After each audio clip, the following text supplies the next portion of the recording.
So yeah, this time I'm going to be talking about active learning, and this is a follow-up to the data creation stuff that Ellen talked about last time.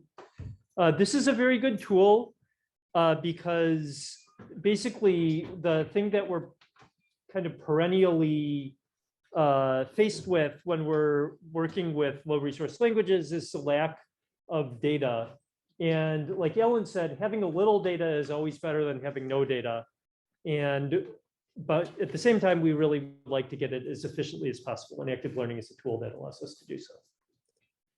So if we look at the different types of learning, we have supervised learning, where we basically have learning from input-output pairs, X and Y.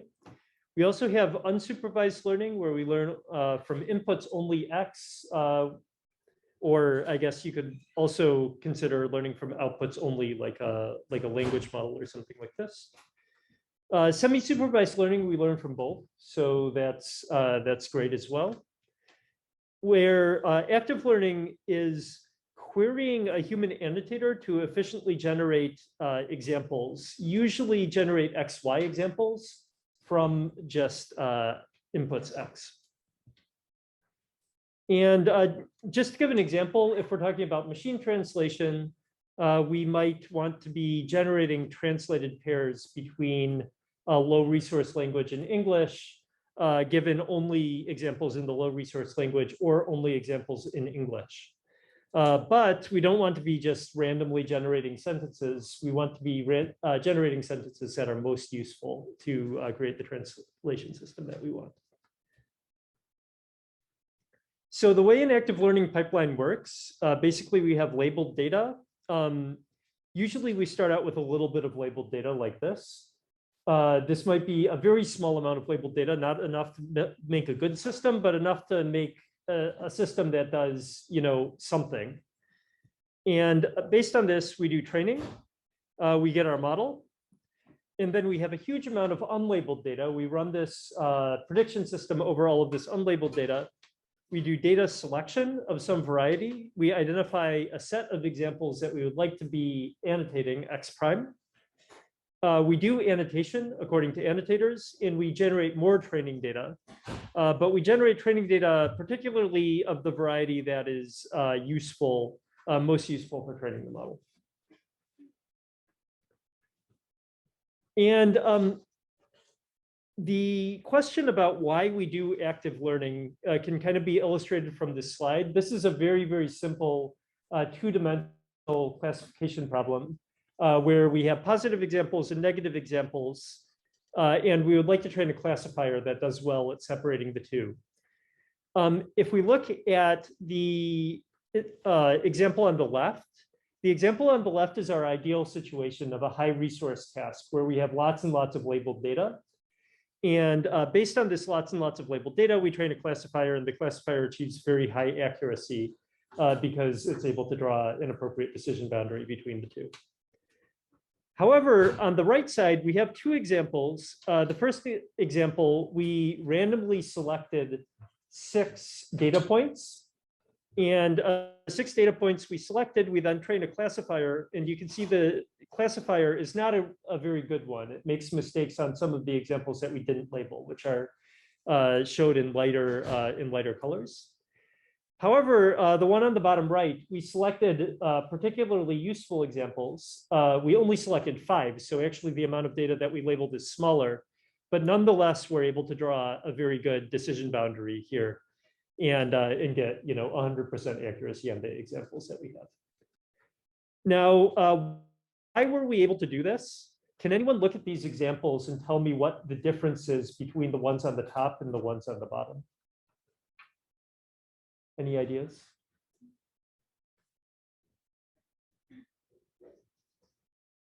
Yeah. The ones on the bottom are chosen near the boundary lines. The ones on the bottom are chosen near the boundary lines. Yeah, so that's a good example. Maybe I could do another. Okay, this is not a particularly good. Example to show this, but let me show another example where just choosing based on the boundary lines might not be sufficient. So let's say we have something like this.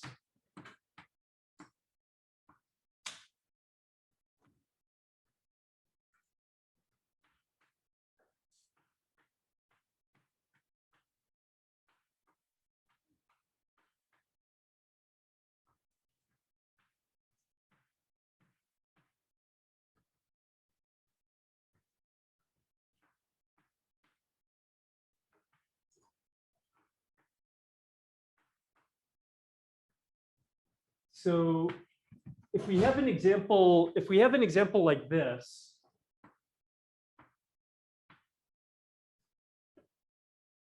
is choosing on the boundary line sufficient? Maybe not necessarily, right? Because we have this portion over here where we have a whole bunch of things that are really close to each other. But if we just drew it based on these examples here, we might have another portion of the space over here where it's not sufficient. So in addition to building things, in addition to finding things that are on the boundary lines, we'd also like to have a good idea of kind of what the shape looks like overall. So these are two important principles in active learning, trying to find things that are kind of hard to handle and trying to find things that give you a good idea of the shape of the data distribution overall. So I will talk about this going forward. So these are the two fundamental ideas. The first one corresponds to being close to the boundary lines. So uncertainty, we want data that are hard for our current models to handle. And another idea is representativeness. We want data that are similar to the data.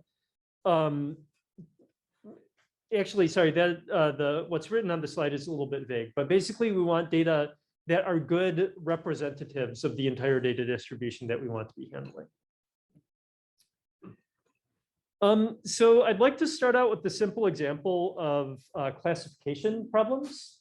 And within classification problems, there's a couple common paradigms for how we characterize the uncertainty of a classifier or something like this. So the first one is uncertainty sampling. The name is kind of repetitive, I guess, corresponding to my uncertainty criterion up here. But uncertainty sampling is basically finding samples where a particular model is least certain about its predictions. There's also something called query by committee, which is also commonly used, where query by committee basically uses different classification models and measures the agreement between them. It's kind of like the ensembling version of uncertainty sampling. And then I kind of defined uncertainty in a vague way initially, but there's actually a lot of more rigorous mathematical criteria that allow you to do this. And here we're talking about, let's say we are talking about text classification or image classification or whatever else. And in this case, the first example that we can use is entropy. And because we're talking about a classification task, we have a small number of labels, potential labels y, and we can basically enumerate over all of them. So we can directly calculate the sum p of y given x times log of p of y given x. So this is the kind of standard definition of entropy. And the higher the entropy, the more uncertain the model is about its predictions, essentially. Another uncertainty sampling criterion that you can use is top one confidence.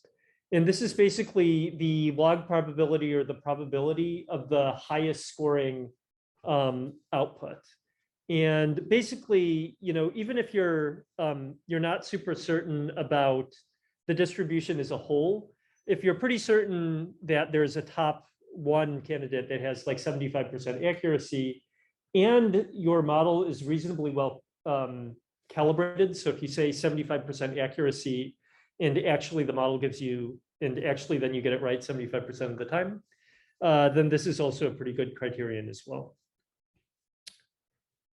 And then finally, there's a margin-based criterion where basically you measure the difference between the top scoring value and the second to top scoring value.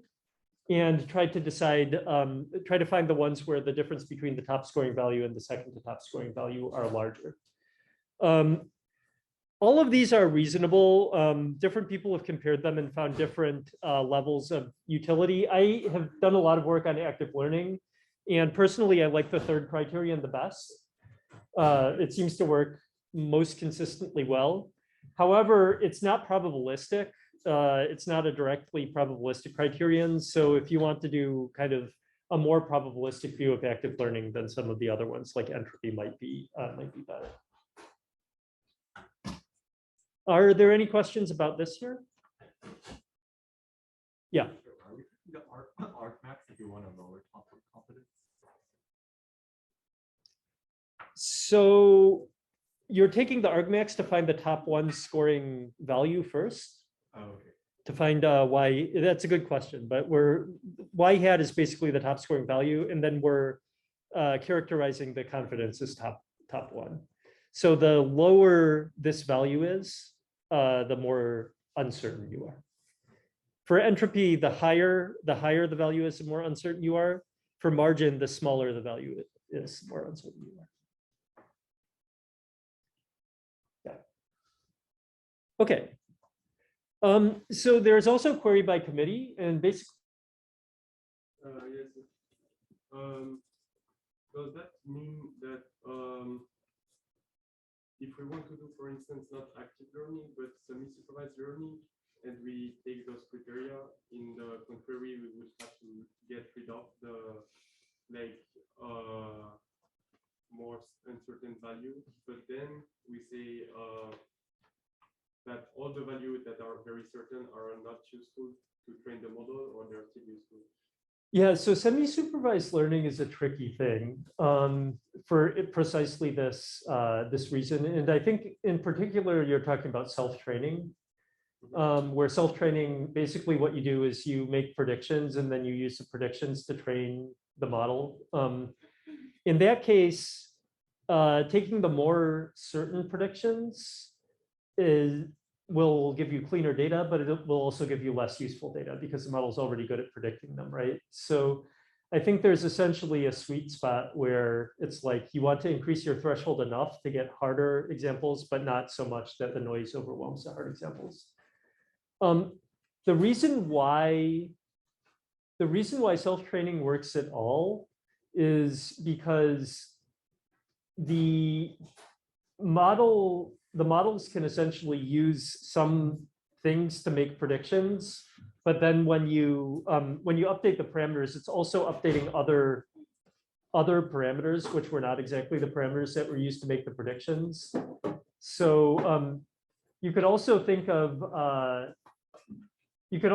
self-training method where I don't know if actually anybody's done this, but you could think of a self-training method where you make confident predictions, but then you remove the evidence that was used to make the confidence predictions and force the model to use other evidence that was not the easy to parse evidence or something like that. So I think, but basically the problem with self-training is that you're updating, if you update the parameters, which are the same ones that you use to make the decision, then you're gonna always have this issue.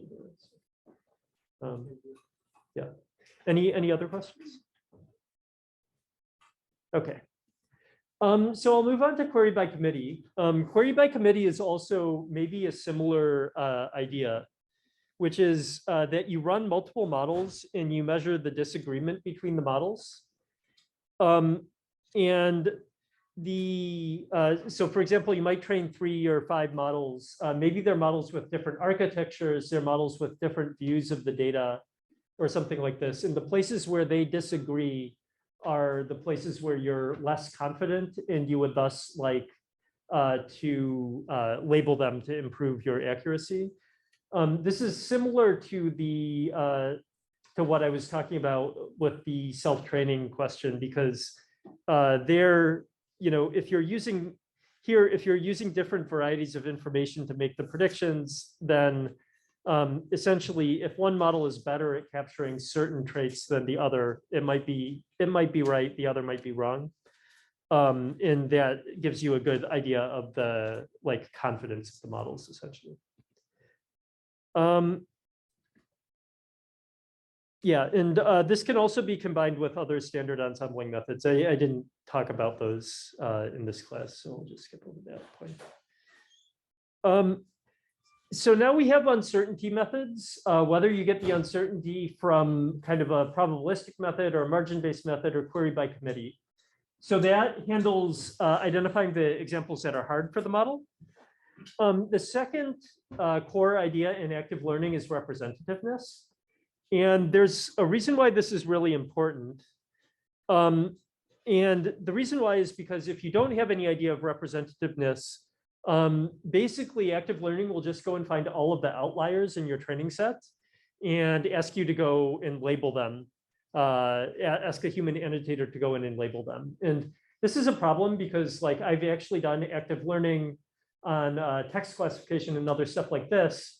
And you're trying to classify between hockey and baseball, for example, hockey-based social media posts and baseball-based social media posts. And it gives you like $, $, is the thing that you're supposed to be labeling. And obviously that's not going to be very useful because it's an outlier. It's not really belonging to either of the classes. It's just garbage. So in order to overcome this, we want to find examples that are representative of our whole training set while being uncertain. And then the question is, how can we classify examples as being similar to many other examples? And in simple feature vectors, the easy way to do this is to find vectors that are similar to others in vector space. And this is an example from a very famous early paper on active learning for neural network-based image classification models, where basically they took the vectors from a pre-trained image classifier and clustered them together. And this is just a visualization in two-dimensional space, probably using like Tisney or another visualization method. But what you can see is if you, sorry, this is red and green, which are the two colors that you're not supposed to use if people are colorblind. But like the basically what you can see is the here the red is the data points that are sampled by an active learning model, and you can see that an uncertainty-based active learning model basically samples a lot of points from some part of the space, but very few points from other parts of the space. Whereas if you consider representativeness and also sample from places that are similar to other vectors in the space, you make sure that you get them spread out all over the place. So this is a very simple way to do this. In NLP or something like this, we have lots of methods to turn sentences into vectors, for example, like we have SentenceBERT, we have SimCSE or whatever else. So these methods here are applicable to some extent to like representing sentences or maybe words, for example. So this would be a first way to think about representativeness. There's some other ways, though, that are applicable specifically to text, and I'm going to be talking about those next. Any questions about this? All set? Okay. So if we think about prediction paradigms for language tasks, there's lots of different ways we can do it. One is text classification. We take in a sentence, we output a label. Another one is something like tagging, where we take in a sentence and output one label for each token in the input sentence. And another one is sequence to sequence, which is MT or speech recognition or whatever else. And each of these requires a different strategy for active learning. There's some overlap, but they can use different strategies. So if we look at sequence or token level prediction problems, basically for sequence labeling and sequence to sequence, we can do annotation at different levels. So sequence labeling is what I called tagging here, or sequence to sequence. So one way we can do it is we can do labeling at the sequence level. So we can annotate the whole sequence. And the other way we can do it is at the token level. So we can annotate only a single ambiguous thing within the sequence. And how many people here have done any sort of annotation for structured prediction tasks for NLP? Like, let's say, okay, Shinji raising his hand. Okay. And Ritam, yeah. NER labeling. NER labeling would be an example. NER labeling is actually an interesting example because it's very sparse annotation. But let's say you want to do labeling for part of speech tagging or translation. Translation, I would also say, counts as this. It takes a long time to label a sentence accurately. So translating a whole sentence, for me to translate a whole news sentence from Japanese to English probably takes 2 or 3 minutes. However, translating a single word from Japanese to English probably takes me about 10 seconds. So given that, labeling a whole sequence, does take a lot longer than individual tokens within a sequence. Yeah.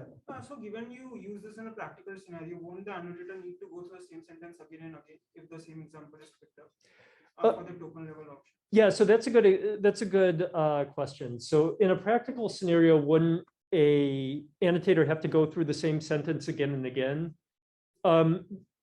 if the same sentence is picked up for multiple labels? The answer is yes and no. In most active learning scenarios, you often assume you have far more input sentences than you're able to label in the first place. I'm also going to talk about another method that considers this a bit later, so I'll get back to that. Any other questions? There are also some efforts on this unaligned labeling where you just give sequence level tags for even token level information and you use like pointer networks to map them. So, oh, sequence level tags for token level information. You mean like basically you use a sequence model to solve this problem?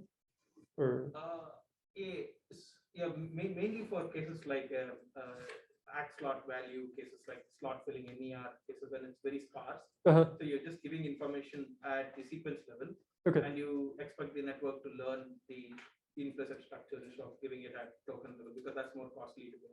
yeah, I think that is that's reasonable. I still would say that's something like token level annotation here in terms of the human effort required to do the annotation. So, yeah. Cool. So token level makes it possible to just annotate difficult parts of the sentence, which potentially could give you some time savings. But it requires strategies to learn from individual like parts of the sentence. So first I'll talk about sequence level uncertainty measures. So when we, unlike text classification, we can't just take the entropy of a single label over the entire text.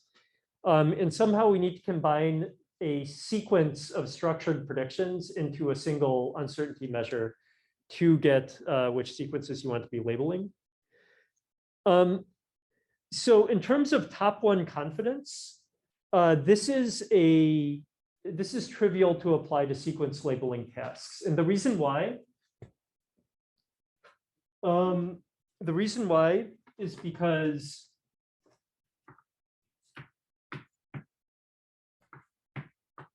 even if we have a structured prediction task,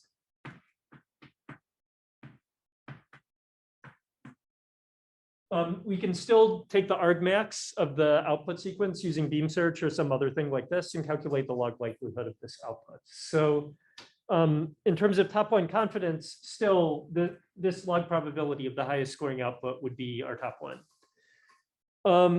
So this is not hard. This is not hard to apply here. Margin, we can also do something similar. So you can take the top one output, the second output, you can do a beam search with a beam size of at least 2 and get the top 2 scoring outputs and find the difference between them. Also, you can do sequence level entropy. this is non-trivial to enumerate all of the sequences, obviously, because you can't enumerate all of the possible translations for an output, but you can enumerate the 10 best, like the top n best, and calculate your entropy over that as well. And that will give you a better idea if you have like a a lot of peakiness in the distribution that you're outputting, or not very much. And also, I'd like to note that this reference down here has a very clear exposition of this. It's a paper from a long time ago in 2008, but it's very clearly described, and you can read more details there. Are there any questions for the time being, though? Yeah, okay. Okay, so now, yeah. Elaborate a little more on the third one, sequence level entropy. Yeah, sure. So basically what it would look like is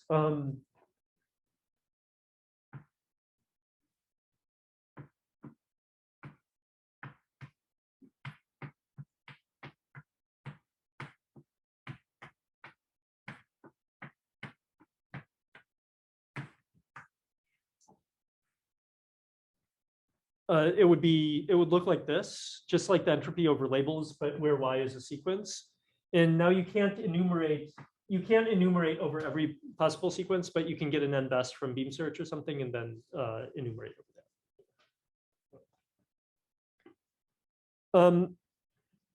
that. In terms of sequence level uncertainty measures, I actually have worked more on token level active learning, so I'm not as familiar with like which one works the best overall. But my impression is that they're pretty similar. But like I've seen more people use top one confidence, maybe just because it's a lot easier to, it's like simpler conceptually.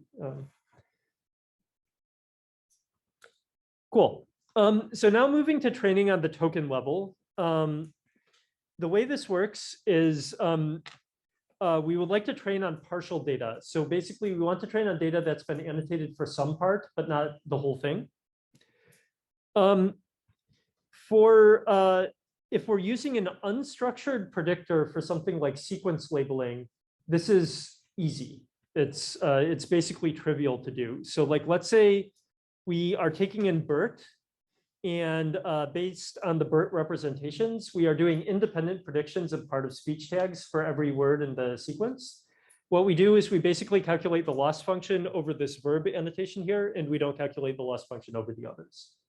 So it's very, very simple, almost trivial to do. So that's good news. For other more complicated things, we didn't really talk about conditional random fields or other things like this very much in this class here. But basically, for any method that we use to do analysis that requires some sort of dynamic program over the output, there are ways where you can do the dynamic program over only the uncertain parts of the output, and calculate the log likelihood based on that. So that's a possibility too. If this sounds interesting to you, you can read this paper, Training Conditional Random Fields from Incomplete Annotations. So actually, I think I didn't mention this in the slides, but I think it's an important thing. So I think a lot of people are also going to be interested in things like machine translation.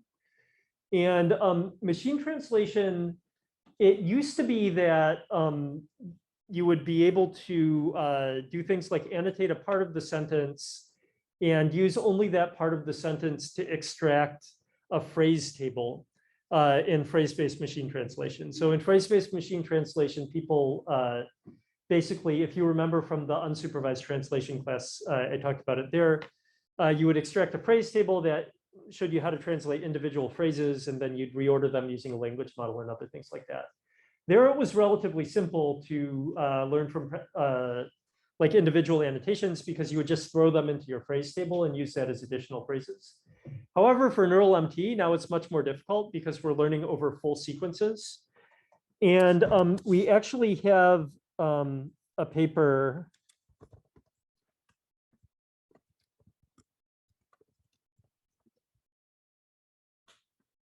that we just published last year called Phrase Level Active Learning for Neural Machine Translation.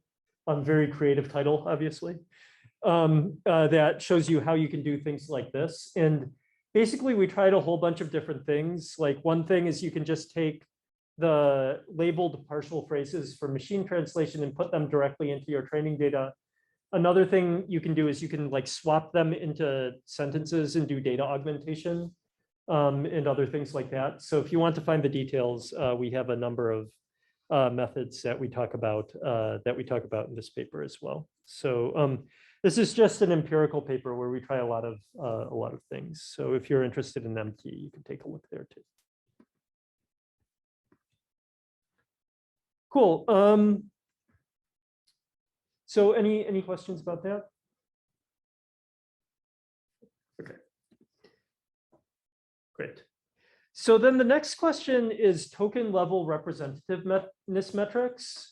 And actually, one of the issues with active learning, especially using pre-trained representations, is if you have a poor representation learning model because you don't have enough data to train it on, like, for example, a low resource language, the representations that you use to calculate your representativeness metrics might not be that great in the first place. So one thing that we've actually found is just considering like token similarity is actually a pretty, token identity is a pretty reasonable proxy with respect to like representativeness in the early stages of active learning. So for example, you could accumulate the uncertainty over all instances of a particular token and use that as how necessary it is to annotate that token. So just to give an example, when you're accumulating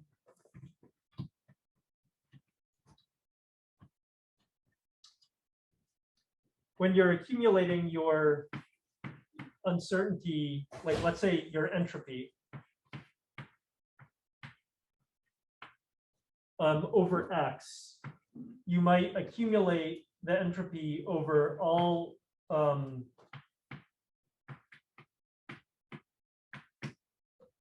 examples where X corresponds to a token run. And, or in this example, X corresponds to a token like. So what that would say is, in part of speech tagging, I'm not very certain about the part of speech for the word like. So I want you to annotate more examples of the word like, basically.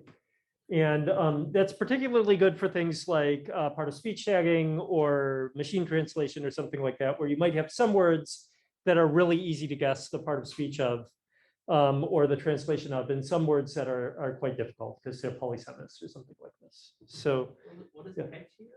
H is, this would be entropy, but it could be, to make it more general, I could make this uncertainty. You know, you have some sort of uncertainty metric, and you accumulate that uncertainty metric over all words where the word identity is it from. will be concretely, it could be the probability score for the token. It could be the entropy, it could be the top one, it could be the top one probability, it could be the margin, or something like that, yeah.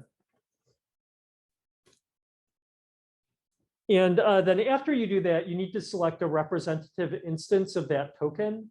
There's a number of different ways you could do this. You could pick the example that's most uncertain out of all the examples of that token.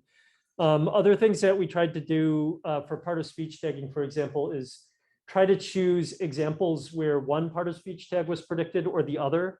And the idea being that that would give you examples of that would give you examples of run as a noun and run as a verb. Because run can be both a noun and a verb, especially if you live in Pennsylvania, where every small river is called a run. Cool. So the next thing is sequence uncertainty metrics. There's a bunch of different things, both on the sequence level and on the token level. An example of a sequence level is back translation likelihood. And the way you would calculate this is you might get your one best translation on the output side, and then you would calculate the probability of the input given that one best translation. So it's basically, you use your MT system to generate the output, and then you calculate the score of the input given the output. And let's say you do a really, really bad translation. If you do a really bad translation, you'll have a lot of trouble recovering the original sentence. And because of that, your back translation likelihood will be low. So you can go in and annotate it. Another example, which isn't even based on the model, but is actually very, very effective and also very easy to apply. I've used it a lot, is finding the most frequent uncovered phrases in your training corpus. So this is based solely on representativeness and on a very weak notion of uncertainty. But the basic idea is you count up the frequency of all of the phrases in a big monolingual corpus that you don't have translated. And then you also calculate the frequency of all of the phrases in your translated corpus. And you find the highest scoring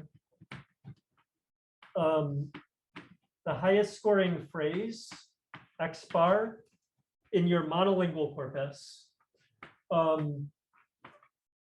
where the frequency of X bar in your bilingual corpus is equal to 0, or below a threshold or something. So the idea being that you've never seen it in your translated data, but you see it a lot in your monolingual data.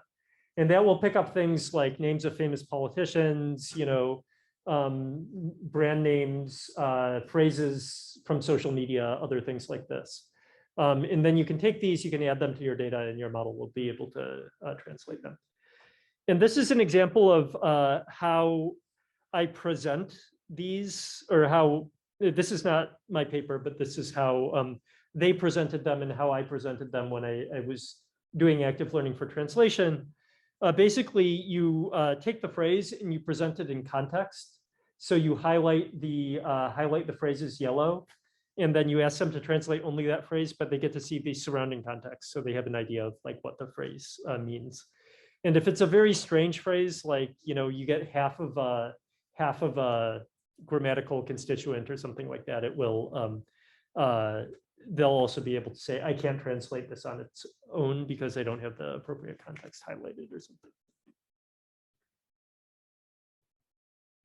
Cool. Any questions about this part? Yeah.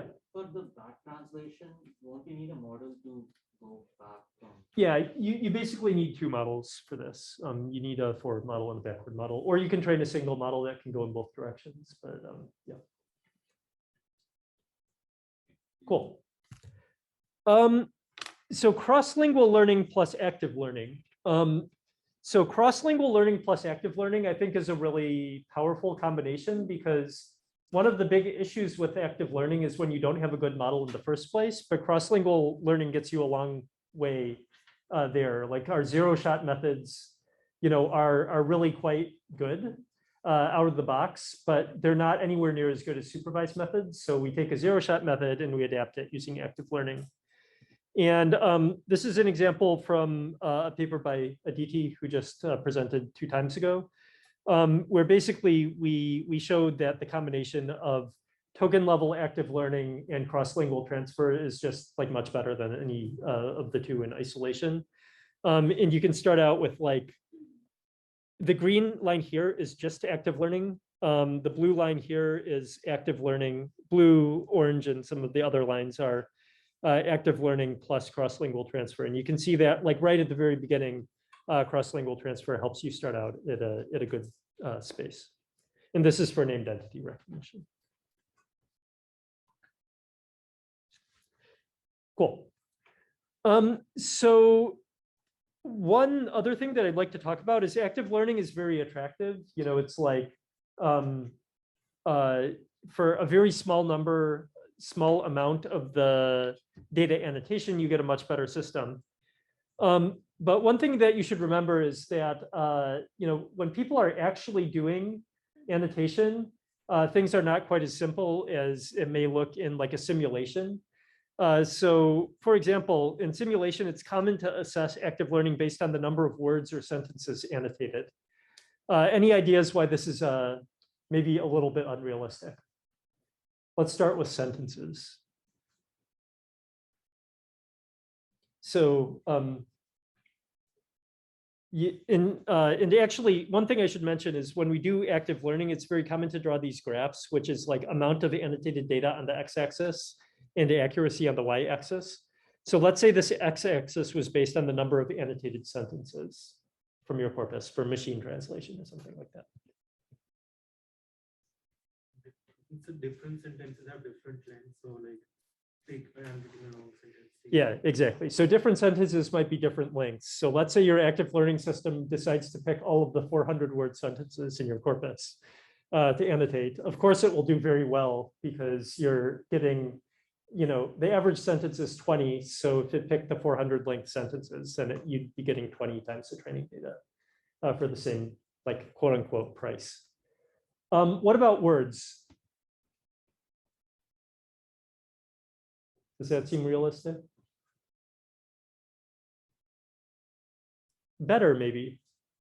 But still, some words are harder to translate than others. Like I can blow through a lot of translation of just kind of, standard, let's say, conversational text. But if I start doing news, I need to look up what the vice colonel of the 3rd Battalion of the Ukrainian Army is, or how to transliterate all the Russian and Ukrainian names that I'm seeing in the news now into Japanese, which is not easy, right? So those words will take me a lot more time than something else, and especially if it's the case where I'm not an expert in the field. One interesting thing, though, is a lot of translators do charge you by the word. So until they figure out that you're giving them really hard sentences, it probably actually won't, the cost will be the same across words. So, you might burn a lot of goodwill with your translator if you give them like essentially adversarial examples.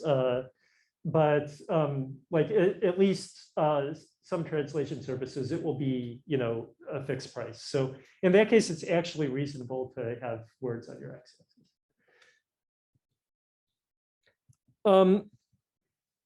Another thing is there's a higher chance of human error for these hard things. So, even if the price is the same, they might make more mistakes. Yeah. So this is an interesting paper from your group last year about do models pay the right attention, and you had human annotators as well annotate what parts of the corpus they are looking at, and then it regularized the human attention and model attention. So how much time did that take for them to as well annotate the Okay, yeah, so there was a question. We basically we had a paper last year where we annotated not only, or where we basically asked people to choose between 2 translations and annotate their like their rationale for doing that. They didn't actually translate in that case. That case, they were just choosing between 2 words. So that's a much easier task. Like it's basically a word level disambiguation task instead of a translation task. So it's a little bit hard to say how much longer it would take to annotate rationales, but I think another really important thing that I don't know if I mentioned it here is UI is extremely important for annotation tasks. Alan pointed that out a little bit when we were talking about Brat and other things. And I think if you have the appropriate UI and you give, like, people are working with the appropriate kind of, I don't know, directions or interface, it might actually not take that much longer to annotate a rationale. Another thing is, one interesting thing is actually for a lot of people when they're browsing the web, where they move their mouse corresponds to where they're looking at. So you might actually even be able to get these kind of things for free by watching where their mouse moves. Another thing that people have done is they've strapped translators into eye trackers and asked them to do eye tracking while they were translating to see where they were paying attention to and things like this. The problem is that won't be super easy to do.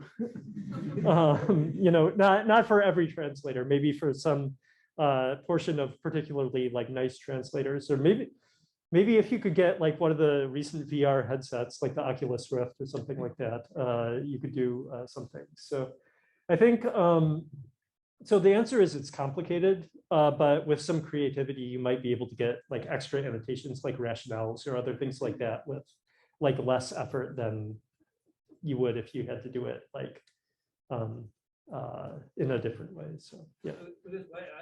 I think that's like a very great idea for like a very long document translation. So they are translating, also saying which parts of the document they're focusing on. Mhm. You have like a generalized UI framework for them to translate and also like highlight portions of what they're looking at. I think this could be a generalized framework for sequence-to-sequence models, because you also are getting attention of humans. Yeah, that's a really good point. So I don't immediately have the references here, and it would take me a little time to look them up, but there was somebody in Holland or somewhere else that did like pretty extensive eye tracking experiments with translators. So I think this is definitely an interesting topic, and if you could use that to supervise attention or other things like that, that'd be pretty cool. So without that, like this was a single word, and if you were to translate the whole sentence, it would actually increase your human translation time. So you have to be careful, because if every word you translate, you have to look at the document and annotate a particular rationale to translate the single word, you would have to pay a lot of money for the translators. So this case it worked because it was a single word, but it's unclear if this would be feasible if you were to do the whole translation. This is the point. Yeah. But so another thing to note is you can actually do a pretty good job of uncovering rationales through alignment, but it would be kind of cool to see if there was a way you could get like natural annotations to kind of like improve alignment or something else like that through eye tracking or whatever else. And one thing I didn't cover at all here in active learning is there's the concept of like natural annotation or incidental annotation or things like this, which is basically annotations that you get for free due to some other features. So another example of that might be websites, where the websites are translated and then you have links where the link definitely goes around the words that mean the same thing in the two websites, and you can use that to like extract alignments and other things like that. So that's a very interesting thing that I'm not covering in this class, but yeah, good ideas. Okay, so because the cost might not be the same in active learning, there are methods to consider cost in active learning. There's an older concept called proactive learning that basically considers different oracles that cost different amounts for each. So for example, that might be something like hiring a professional translator versus hiring a crowd translator, where we know the professional translator would do a better job but would cost more. Another thing is cost-sensitive annotation, and this is an example of this. This was a paper that I did together with Matthias Sperber, who's a PhD student I was working with at the time. And basically, this is for speech recognition transcription. And the idea is that you want to create better transcriptions, and you have different modalities with which you can annotate. You can either re-speak. So re-speaking is basically saying the thing again in a clearer voice, where the ASR system is more likely to get it right. You can also skip, so like not annotate it, or you can type, and typing takes the most time, but it's the most certain. And so then you create a model of how much each one is going to cost. And this model can be updated on the fly as you annotate more data. And then you also create a model of how much this will improve your results, which can also be updated on the fly where you have the data. And then you take the two models, you predict how much annotating each span would help. And then you run a like optimization algorithm to find the set of things that would do the best. And to get back to the question that we had before, what if you had multiple tokens in the same sentence that required you to go like from one sentence, go to a different sentence, come back? This model explicitly takes into account the cost of context switching. So a span that's contiguous will cost less to annotate than annotating each of the individual words in together. So this is another way you can model things like that. Another thing to think about is reusability of active learning annotations. Do you have a question? Is there any study on when do we actually start doing the active learning annotation? Is it after every epoch, or like, what is the best criteria to actually annotate? So when is the best study to start doing active learning annotations? Is it after every epoch or? So I think that's a good question. And I think there's a number of things that go into this. I think theoretically, there's some theory on active learning, and theoretically, the best thing to do is to annotate, basically like recalculate every time. So retrain the model every time you get a training example and update. The problem with this is twofold. Number one, computational. So it's hard to update the model that quickly between when an annotator is working. Number two, actually annotators will, that kind of gives the annotators whiplash, where you show them like one example, then immediately they have to look at a different example that they weren't able to look at. Whereas normally when you're annotating, you can like read, you know, several sentences or something like that, mentally prepare yourself for doing the annotation. So in reality, almost always you do some sort of batching strategy where it's like you annotate 10 sentences and update the model, or 100 sentences and update the model. But I think theoretically, updating after every example is like supposedly the best from an ML perspective. Cool. And I think this is the last thing, reusability of active learning annotations. So the annotations that you get from an active learning model depend on the model itself. So especially if you're talking about uncertainty, the uncertainty for different models will be different. So if active learning annotations are obtained with one model, they may not transfer well to other models. And this is just an example from a model, from a nice paper called Practical Obstacles to Deploy Active Learning. And basically, the idea is if you sample, blue is random sampling. And here, this is a SVM-based active learning method. And the red line is an SVM-based model. And you can see the SVM-based active learning method is doing relatively well. So is the CNN-based active learning method. If you look at a CNN-based model on the same data set, you can see that basically all of the active learning methods are similar. The CNN-based active learning method is better, but the active learning method based on other models is basically the same as random. And then if you look at the LSTM on the same data set, the LSTM-based active learning method is like maybe marginally better than random sampling, maybe about the same. But the CNN and SVM-based active learning methods actually produce data that's worse for training the LSTM-based model. So because of the kind of mismatch between the models that were used to do active learning and the models that were used to train the active learning models, this causes issues. So one of the methods that I introduced today might be able to remedy this particular problem. Does anyone want to remember back to the beginning of the class? What's a good active learning method for leveraging multiple models? Query by committee, yeah. So query by committee might be able to solve this because you would use all three of these models and find where they disagree. And those would be the places that you would want to be sampling. But nonetheless, the fact that you're not sampling directly from the data distribution, but sampling from some kind of biased distribution that's vaguely related to the data distribution means that it's not necessarily the case that you would train a model and it would do well in the future. So it's something to be aware of and be careful of, but nonetheless, there are also methods that are completely model agnostic, like for example, sampling the most frequent phrases for machine translation. And so I don't think this is a reason to throw out active learning. It's just something to be, aware of. Yeah.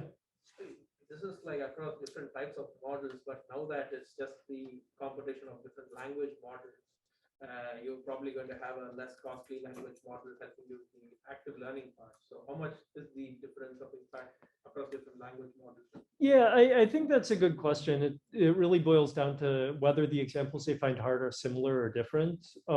I don't have a good idea of whether that is more or less different with the language models that we have now. My intuition is that probably it won't change a huge amount, but it may even be more different because now all the pre-trained language models are trained on different data. Whereas in this particular experiment, all the models were trained on the same data. So also one thing, this is just completely an aside, but it's an important thing to know anyway, which is in pre-trained language model literature, people often focus very much on the methods they use as opposed to the data they train on. But the data they train on is actually probably more important. So I mentioned much earlier in the class that MBERT tends to be better on like knowledge-based tasks, whereas Roberta tends to be better on kind of like analysis or identification tasks. Sorry, XLMR tends to be better on analysis or identification tasks. And this is, my conjecture is that this is because MBERT is trained on Wikipedia, whereas Roberta XLMR is trained on like a whole bunch of other data. And so I think that will also carry over into reusability of active learning annotations as well. Was when I implemented active learning in my previous company, so we used like BERT and sentence BERT to help. So sentence BERT was helping with the samples to detect, and then the BERT model with the classification head to do the actual downstream task. And the other challenge was how do we do it across languages? Like when we have like cross-lingual model, like some Roberta for doing like cross-lingual intent classification, then you're doing active learning with 5 annotators in 5 languages, then it's I guess a little more challenging. So then we use like multilingual sentence embeddings across 5 languages at the same time. So that's why I was like curious whether that method of is right or whether. Yeah, and I think, like, as I mentioned, query by committee, using different models, finding places where all models are uncertain is probably, a safer bet than finding places where one model is highly uncertain, another model is not very certain, other things like this. So I don't know if there's like correct answers to any of these, and there are some empirical questions. In general, how much newly annotated data do you need for it to make a difference to the model? How much newly annotated data do you need for it to make a difference to the model? Very small amount. Very small amount. Is it because they're hard? Yeah, so in this example, it's 400 tokens to get a 10% gain in NER accuracy. That's not very much. That would take you an hour or something. If you're doing random sampling, those 400 tokens would get you a gain of about one or 2 points. Does it also depend on the original data set size? It depends on how good the model is in the first place, original data set size, other things like this. But I think the nice thing about active learning is the beginning of the curve is really steep, especially if you're using a good method that considers representativeness. Because like, for example, zero shot transfer across languages will do like really, really silly things like missing the name of the country that the language is from. Like it will in Yoruba, it will have Nigeria be like an organization or something like that. Or something. And those are the things that you get in the first like 200 tokens you annotate, basically. Cool. Yeah. So are the models like BERT and Rowetta? So I think you had mentioned that you had a paper on language model calibration for question answering tasks, where you mentioned that the model predicts a high probability for a wrong answer as well. So will that be a problem when we use active learning for maybe question answering tasks with a large language model? Yeah. So calibration. So did we? I forget. Did we talk about calibration in this class? I think you talked about in the advanced NLP. Advanced, yeah, we talked about it in advanced NLP, maybe not here, but basically to give an overview, calibration is how well the probability distributions predicted by your model associate with the probability of the answer actually being correct. So in a well-calibrated model, if the confidence that the model says is 80%, it will be correct about 80% of the time. If the confidence it gives is 40%, it will be correct about 40% of the time. A poorly calibrated model will say it's 90% confident and get it right 20% of the time, or say it's 20% confident and get it right 90% of the time. So that's bad calibration. Calibration is actually pretty important in some cases for active learning. It'll be less important for things like margin-based methods or other things that are not as clearly probabilistic. But we do have a paper on active learning for part of speech tagging where we show that by improving calibration, you can get like pretty significant gains in how well active learning works. So yeah, it's a good idea. Cool. So the final thing is the discussion question. And the discussion question is, given the task in language or languages that you're tackling in your project, how could you use active learning to improve? How would you calculate uncertainty? How would you calculate representativeness? And how would you ensure annotator productivity? So we can split into, do we have 6? Yeah, we have enough for 6 groups. So cool.